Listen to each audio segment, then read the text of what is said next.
എൻ്റെ അച്ഛ അവൾ വന്നു കയറിയ പിന്നെയാണ് ഈ പ്രശ്നങ്ങൾ മുഴുവനുണ്ടായതും ഞങ്ങൾ ഇങ്ങനെ ആയതും. ഞാൻ കഴിഞ്ഞ ദിവസം ബോംബെയിലുള്ള എൻ്റെ സുഹൃത്തിൻ്റെ വീട് പണിയുമായിട്ട് ബന്ധപ്പെട്ട്, ഞാൻ സ്ഥലം പറയുന്നില്ല, നിങ്ങൾക്ക് അറിയാതിരിക്കും ഞാൻ സ്ഥലം പറയും, ആളെയും ചിലപ്പോൾ മനസ്സിലാവും ചിലർക്കെങ്കിലും. ഞാൻ ആ വീട് പണിയുടെ ആയിട്ട് ബന്ധപ്പെട്ട് അവിടെ ഞാൻ ചെന്നപ്പോൾ ഇവർ വാടകയ്ക്ക് താമസിക്കുന്ന ഒരു വീട്, എനിക്ക് പരിചയമുള്ളൊരു വീടാണ്. അപ്പോൾ ഞാൻ പറഞ്ഞു, ഇത് നമ്മുടെ ഇന്നയാളുടെ വീടാണല്ലോ, അവരെന്ത് ചെയ്യും? അവർ യു കെയിലാണ്, അവരുടെ അപ്പനും അമ്മയും തൊട്ടടുത്ത് താമസിക്കുന്നുണ്ടെന്ന് പറഞ്ഞു. എന്നാൽ അവരെയൊന്നും കണ്ടേക്കാന്ന് കരുതി ഞാൻ വെളിയിലോട്ട് ഇറങ്ങി നടന്നപ്പം, അച്ഛാ ആ വീടല്ല, ഇവിടെയാണ് താമസിക്കുന്നത്, ഒരു ഷെഡാണ്. ആ ഷെഡെന്ന് പറയുന്നത് ഈ വീട് പണിയാൻ വേണ്ടി പണിതുകൊണ്ടിരുന്നപ്പോൾ സാധനങ്ങൾ വെക്കാൻ വേണ്ടി പണിതൊരു ഷെഡാണ്. ആ ഷെഡിലാണ് ഇയാളുടെ അപ്പനും അമ്മയും താമസിക്കുന്നത്. ഈ മകന് വലിയ പള്ളിപ്രമാണിയും പള്ളിക്കൊക്കെ ധാരാളം കൊടുക്കുന്ന ആളുമാണ്. അപ്പം ഞാൻ അവിടെ ചെന്നപ്പം അവർക്ക് ഭയങ്കര സങ്കടം എന്നെ കണ്ടപ്പോഴത്തേന്. കാരണം വലിയൊരു തറവാട്ടിൽ, അവിടെ ആ വലിയ വീടിൻ്റെ സ്ഥാനത്ത് ഒരു തറവാടുണ്ടായിരുന്നു, മനോഹരമായ തറവാട്. അത് പൊളിച്ചാണ് ഈ വീട് പണിത്. അപ്പോൾ ഇവർക്ക് എന്നെ കണ്ടപ്പോൾ ഉണ്ടായൊരു ഭയങ്കര ബുദ്ധിമുട്ട്. ഞാൻ പെട്ടെന്ന് തന്നെ അവിടെ നിന്ന് ഇറങ്ങി. അപ്പം ഞാൻ ചെന്ന് ഇറങ്ങാൻ നേരത്താണ് ഈ അമ്മ ഇങ്ങനെ, അവൾ വന്ന് കയറിയ പിന്നെയാണ് ഈ വിഷയങ്ങൾ മുഴുവൻ ഞങ്ങൾ ഇങ്ങനെയാകുന്നതും. അവളാണ് കാരണം. അവൾ വന്ന് കയറിയതാണോ? ആണോ? അല്ലല്ലോ, മകൻ കെട്ടിക്കൊണ്ട് വന്ന ഭാര്യയല്ലേ. അപ്പം തീർച്ചയായിട്ടും ഈ അമ്മയുടെ അവകാശത്തിലേക്കൊന്നും അല്ല വരുന്നത്, മകൻ്റെ ഭാര്യയായിട്ടാണ് വരുന്നത്, വന്നു കയറിയതല്ല. ആ ഒരു കൺസെപ്റ്റ് തെറ്റാണെന്ന് പറയാൻ വേണ്ടി ഞാൻ പറയുകയാണ്. വണ്ടിയൊക്കെ വന്നിരുത്തി അപ്പം പറഞ്ഞു, അച്ഛാ ഇവളാണ് ഇതിൻ്റെ എല്ലാം കാരണം. സ്വന്തം ഭാര്യയെക്കുറിച്ചാണ് അപ്പച്ചൻ പറയുന്നത്. അപ്പം രണ്ടുപേരുടെയും വശത്ത് എന്തെങ്കിലുമൊക്കെ കാരണങ്ങൾ കാണും. ആ കാരണങ്ങളൊക്കെ ഞാൻ അന്വേഷിച്ച് പിന്നീടൊന്ന് പറയാം. അത് ഞാൻ പിന്നീട് ഒരു പ്രാവശ്യം നിങ്ങളോട് ഞാൻ ഷെയർ ചെയ്യാം. അപ്പോൾ എൻ്റെ ഒരു ചോദ്യം എന്താണെന്ന് ചോദിച്ചാൽ, ഇതിലാരാണ് പ്രശ്നക്കാർ?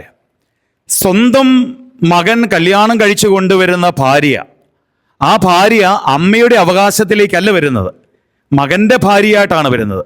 ആ മകൻ്റെ ഭാര്യയെ സ്നേഹത്തോടെ കാണാനും സ്നേഹിക്കാനും ചേർത്ത് പിടിക്കാനും ഈ അമ്മയ്ക്കാകണം. അത് തീർച്ചയായിട്ടും കഴിയണം.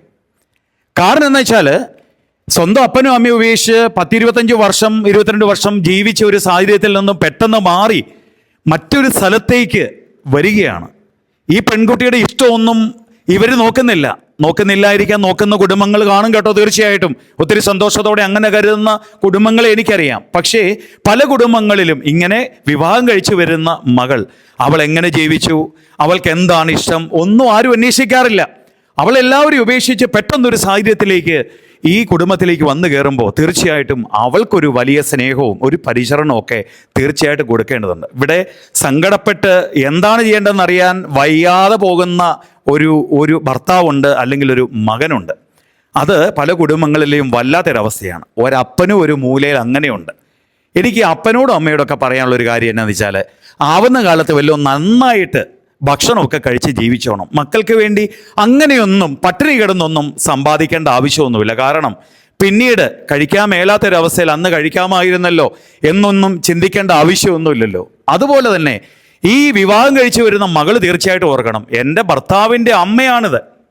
ഇത്രയും നാളും എൻ്റെ ഭർത്താവിനെ പരിപാലിച്ചവള്, സ്നേഹിച്ചവള്, വളർത്തിക്കൊണ്ടുവന്ന ഈ അമ്മയായി തന്നെ കാണാനായിട്ട് ഈ മകൾക്ക് വന്നു കഴിഞ്ഞാൽ, ഈ ഭാര്യയും ഭർത്താവ് ഒരുമിച്ച് ആലോചിച്ച് ഈ അപ്പനും അമ്മയ്ക്കും എങ്ങനെ സ്നേഹം കൊടുക്കാം എന്നൊക്കെയൊന്ന് ആലോചിച്ച്, ഈ മകളും മകനോടൊരു സിനിമയ്ക്ക് പോവുകയോ ഭക്ഷണം കഴിക്കാൻ പോവുകയോ ചെയ്യുമ്പോൾ അതിനെ സന്തോഷത്തോടെ സ്നേഹത്തോടെ ഒന്ന് കാണാൻ സാധിക്കുന്ന ഒരമ്മയായി.